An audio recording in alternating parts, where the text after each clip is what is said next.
ఎవరికి ఇంట్లో పెట్టుకుంటే వాళ్ళు పురుషులు ఒక 100 మంది వస్తే 100 కొత్త వృత్తాలు తీసుకోవాలి. మహిళలు ఒక 100 మంది వస్తే మహిళల దగ్గర ఎట్లా పసుపు చీరలు ఉంటాయి కాబట్టి మీరు వచ్చేటప్పుడు పసుపు చీర కట్టుకొచ్చేయండి అని అంటారు. దాన్ని బజారు ఫీడ్ చేసేది మంగళ స్నాన విధి.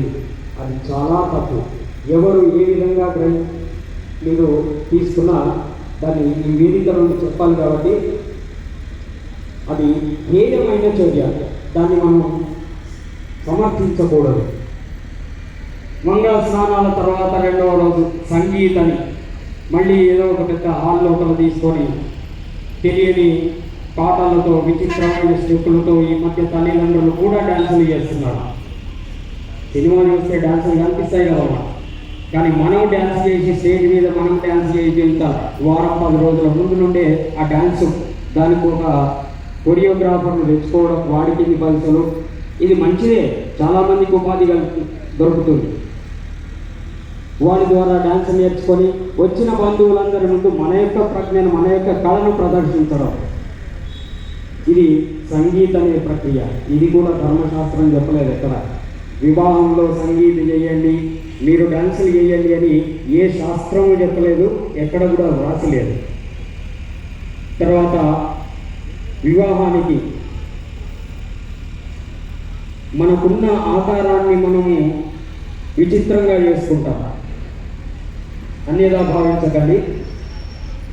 ఈ మధ్య ఇదొక సంస్కృతి పెరిగిపోయింది.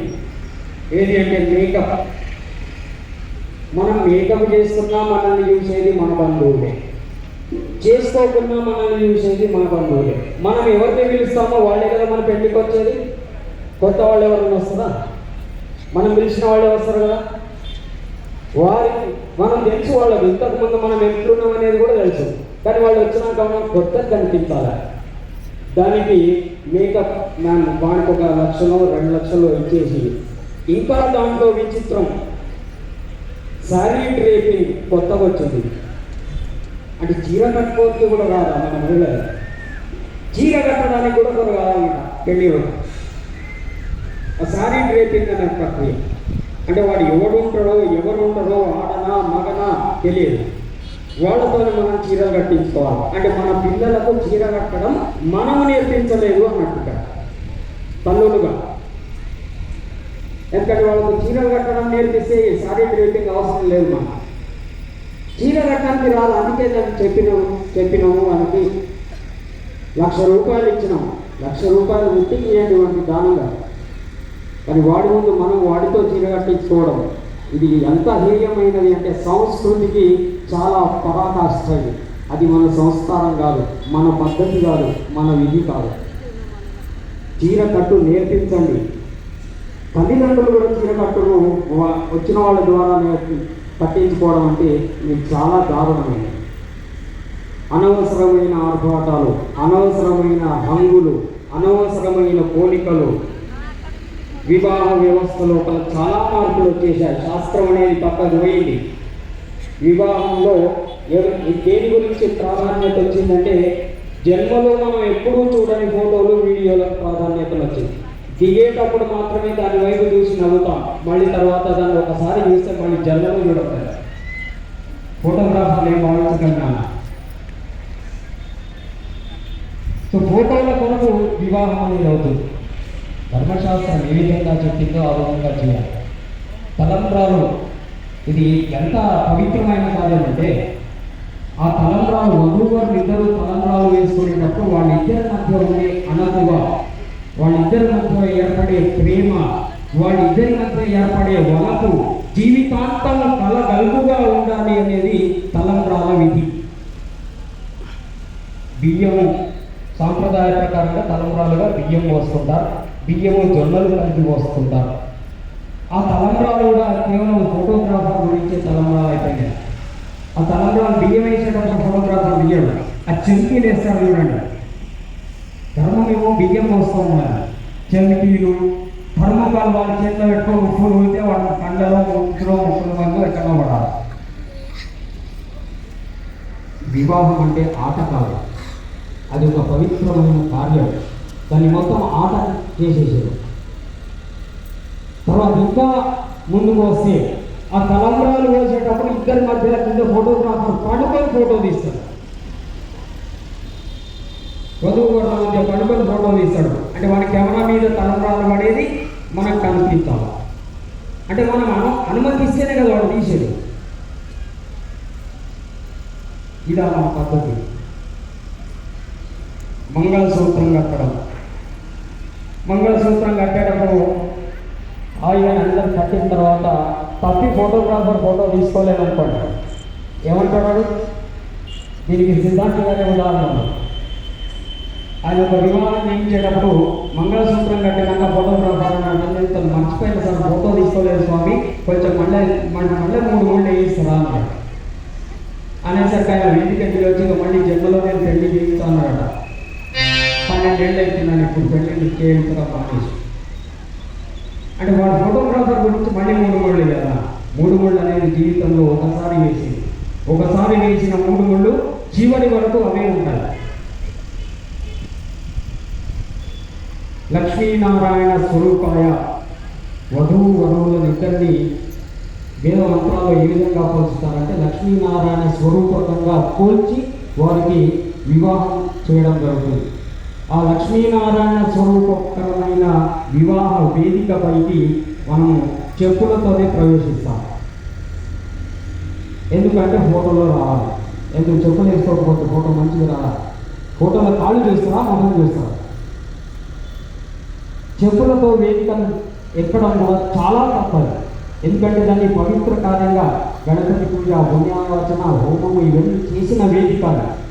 లక్ష్మీనారాయణ స్వరూపంగా వధువు వరువుని మనం భావిస్తున్న వేదిక. ఆ వేదిక పైన చెప్పులతో వెళ్ళడం అనేది చాలా తప్పు. పెళ్లి వేదిక పైన చెప్పులతో పోవద్దు. రిసెప్షన్ అంటారా చెప్పులతో పోవచ్చు. ఎందుకంటే అక్కడ వేద మంత్రాలు కానీ ఈ కార్యాలు కానీ ఏవి ఉండవు రిసెప్షన్లో. కానీ పెళ్లి వేదిక పైన ఈ చెప్పులతో వెళ్ళడం అనేది చాలా తప్పు.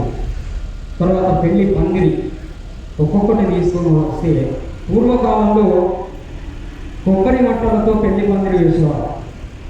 కొబ్బరి ఆకులు వీటితో పెళ్లి పందిరి వేసి ఎంతో పవిత్రంగా వివాహాలను జరిపించేవారు. అందుకే ఆ బంధాలు కూడా చాలా పటిష్టంగా ఉన్నాయి. వారి మధ్య సంబంధాలు కూడా చాలా పటిష్టంగా ఉన్నాయి. కానీ ఇప్పుడు కొబ్బరి ఆకు అనేది గ్రీనరీ అనేది ఏది కనిపించదు నాకు. అన్నీ మొత్తం ఫైబర్తో చేసిన మంటపాలు వస్తున్నాయి. మొత్తం దానికి 5 లక్షలు, 20 లక్షలు, 30 లక్షలు, కోటి రూపాయల వరకు కూడా మంటపాలు ఉన్నాయి. దాంట్లో ఎక్కడ మనకు గ్రీన్ అనేది కనిపించదు, ఆకుపచ్చ అనేది కనిపించదు. పువ్వులు, ఆ పువ్వుల్లో కూడా ఇప్పుడు అన్నీ కూడా ఆర్టిఫిషియల్ ఫ్లవర్స్తోనే మంటపాలు చేస్తున్నారు. ఇన్ని విధాలుగా మనం చేస్తున్నప్పుడు ఆ ఇద్దరు జంటల మధ్య ఎక్కడ బంధం ఉంటుంది, ఎక్కడ బాంధవ్యం ఉంటుంది? కొద్ది రోజులైతే ఎన్నో సమస్యలు. పూర్వకాలంలో పెళ్లిలు ఎంత అద్భుతంగా జరిగాయి. ఇప్పటి వరకు వాళ్ళు ఎంత చక్కగా సంసారాలను చేసుకుంటున్నారు, ఎంత చక్కగా కుటుంబాలను పోషించుకుంటున్నారు, ఎంత చక్కగా అప్పుడు పూర్వకాలంలో ఉమ్మడి కుటుంబ వ్యవస్థ అనేది ఉండేది. ఎందుచేతంటే ధర్మాన్ని, ఆచారాన్ని, శాస్త్రాన్ని పాటించారు కాబట్టి అవన్నీ చక్కగా ఉన్నాయి. ఇప్పుడు మనం పాటించడం లేదు కాబట్టి ఉమ్మడి కుటుంబాలు కాబట్టి కాస్త విచ్ఛిన్నమైపోయి మైక్రో ఫ్యామిలీ అయిపోయాయి. అంటే 2 లేదా 3 ఇంట్లో ఉండాలి. ఎవరికైనా ఒకరికి ఏమైనా అయిందంటే చూడడానికి మరో వ్యక్తి ఉండడు. అటువంటి వ్యవస్థలో మనం ఉంటున్నాం. కాబట్టి ఈ వివాహ వ్యవస్థలో ఇన్ని మార్పులు రావడం మూలంగా మన సంసార వ్యవస్థలో కూడా అన్ని మార్పులు వచ్చేస్తూ ఉన్నాయి. హోమం, వివాహంలో చేసే హోమం, ఆ హోమంలో వివిధ ఔషధి కట్టెలతో హోమాన్ని, సమిధలతో హోమాన్ని చేస్తారు.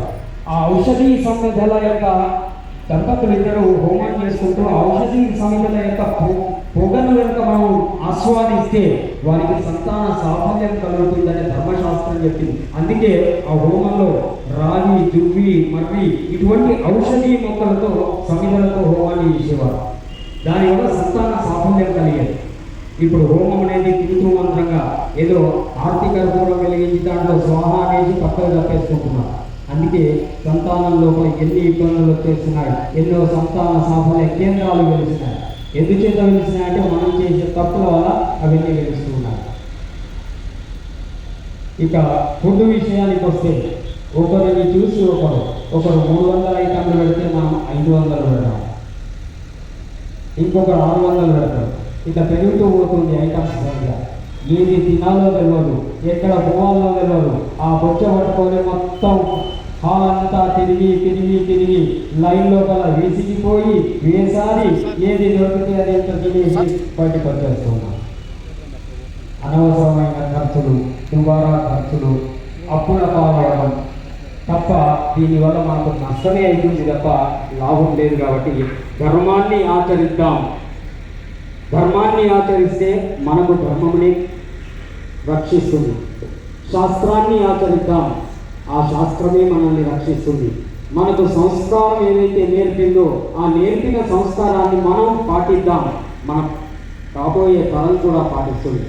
కాబట్టి ఇటువంటి హేయమైన చర్యలకు పోకుండా ఈ వ్రతంలో మనం నేర్చుకున్న విధిని ఇక ముందైనా ఎవరైనా చేస్తుంటే, మనం కానీ ఎవరైనా చేస్తుంటే వారికి ఇది పద్ధతి కాదు, ఇది అని నేర్పించే ప్రయత్నం చేసే విధంగా అందరూ సన్నద్ధులు అవ్వాలని ఈ వేదిక నుండి తెలియజేస్తూ, ఇందులో ఎవరికైనా తప్పనిపిస్తే అది మీ భావన, అది మీకే వదిలేస్తున్నాం. ఎందుకంటే ఇక్కడ వేదిక నుండి మేము మాత్రం తప్పు చెప్పము. కాబట్టి అది తప్పు కాదు కాబట్టి మీరు చేయొద్దు అని చెప్తున్నాం. మీకు తప్పుగా భావిస్తుంది మీ సంస్కారానికి వదిలివేస్తూ ఇక ముందైనా శాస్త్ర ప్రకారంగా సంస్కారాత్మకంగా ఈ వేదిక నుండి కార్యక్రమం ఏంటంటే రాబోయే శివరాత్రి గురించి కాశీనాథ్ గారు చెప్తూ కొన్ని వాటి గురించి చెప్పడం జరిగింది. ఇక్కడ కేవలం మన విద్యాపీఠంలో నిర్వహించే కార్యక్రమానికి సంబంధించి మాత్రమే ఒక 2 విషయాలు చెప్పి నేను ముగిస్తాను. విద్యాపీఠానికి ఒక ప్రధానమైన ఉత్సవం ఏది అంటే శివరాత్రి ఉత్సవం. మహాశివరాత్రి అనేది విద్యాపీఠానికి మహాపర్వదినం. ఎందుచేతంటే ఈ పరిసర ప్రాంతాల భక్తులందరికీ కూడా జ్యోతిర్వాస విద్యాపీఠంలో మహాశివరాత్రి అంటే ఒక ప్రత్యేకమైన భక్తి భావన అనేది ఉంది. అందుకే ప్రతి శివరాత్రి నాడు లక్షలాది మంది ఇక్కడికి వచ్చి అభిషేకం చేసుకుంటారు. ఎందుచేతంటే వచ్చిన ప్రతి భక్తుడికి ఇక్కడ అభిషేకం చేసుకునే అవకాశాన్ని కల్పిస్తాం. శ్రీశైలంలో కూడా దొరుకుతుంది. శివరాత్రి రోజు శ్రీశైలంలో లఘు దర్శనమే, మహాలఘు దర్శనమే ఉంటుంది. లింగానికి ప్రత్యక్షంగా మనం అభిషేకం చేసుకునే అవకాశం అక్కడ లేదు. ఏ మహాపుణ్యక్షేత్రాల్లో కూడా లేదు. కేవలం ప్రత్యక్షంగా శివుడికి భారీ శివలింగానికి అభిషేకం కల్పించే ఏకైక వ్యవస్థ శ్రీ జ్యోతిర్వాస్తు విద్యాపీఠం. గత అనేక సంవత్సరాలుగా నిర్వహిస్తూ ఉంది. గత సంవత్సరం భస్మలింగార్చన మహోత్సవాన్ని నిర్వహించుకున్నాం. ఇదే వేదికలో భారీ భస్మలింగాన్ని నిర్మించి ఆ వచ్చిన ప్రతి భక్తుడికి ఆ భస్మలింగానికి భస్మంచే అభిషేకం చేసుకునే అవకాశాన్ని కల్పించినాం. ఉదయం 5:30 గంటలకు ప్రారంభమైతే మర్నాడు ఉదయం 5:30 గంటల వరకు 6 గంటల వరకు అవిచ్ఛిన్నంగా అభిషేకం కొనసాగుతుంది. ఆ భస్మలింగేశ్వర స్వామి కొనసాగింది. 1,58,000 మంది భక్తులు ఆ భారీ భస్మలింగానికి అభిషేకం చేసుకొని భరించి ఉన్నారు. మరి ఈ సంవత్సరం మరొక మహోన్నతమైన శివలింగాన్ని ఏర్పాటు చేస్తుంది విద్యాపీఠం. అదే కోటి రుద్రాక్షలింగేశ్వర స్వామి. కోటి రుద్రాక్షలతో అదే వేదికలో భారీ శివలింగాన్ని నిర్మిస్తుంది. కోటి రుద్రాక్షలు మనం ఇటీవలి కాలంలోనే రుద్రాక్షలతో పోతిరెడ్డిపల్లి సంగమేశ్వరాలయం నుండి ఆశ్రమం వరకు ఆ వాహనంతో ర్యాలీని నిర్వహించాం. ఇక్కడ నవంబర్ నెలలో నవాయతన శ్రీ సీతారామ యాగం చేసి కోటి రుద్రాక్షలు లభించడం అంటే చాలా కష్టం.